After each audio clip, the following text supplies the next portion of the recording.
Le lieutenant Bruno, je suis dans sa voiture, prend une balle sur un hold-up en flagrant délit, pardon. Et en fait, sur un hold-up en flagrant délit, on met tout un système en place, on met personne dans la banque, on attend que le hold-up se fasse.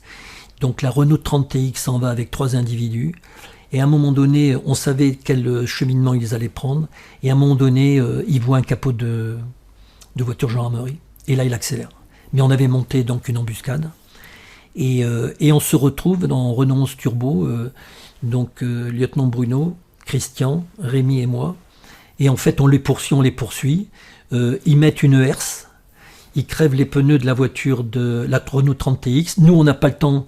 Ils n'ont pas le temps de retirer la herse. On crève aussi nos deux pneus sur le côté gauche. Et au moment où la voiture s'encastre dans une Troène, le gars descend avec un 1143, il vise le chauffeur, mais nous, au freinage, comme on a deux roues crevées, au freinage, on se met légèrement sur le côté, et là, Bruno Carmichael prend une 1143 dans le visage, en sachant que on avait le docteur Calfon, qui est sur le terrain, d'ailleurs je le rends hommage au docteur et à l'infirmier.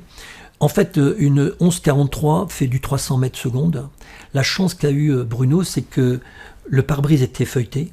Donc la 300 mètres secondes ralentie par le pare-brise feuilleté, et en fait elle lui cautorise, elle lui passe à côté de la carotide, et en fait il s'en sort, il descend de la voiture, il descend, et là c'est quand même incroyable, il fait « Marcel, je suis touché ». Et en fait, quand il enlève la main, il avait donc l'impact du 1143, qui est quand même un petit objectif quand même assez conséquent, et en fait les secours arrivent, et là on part dans les étangs, et c'est là qu'on attrape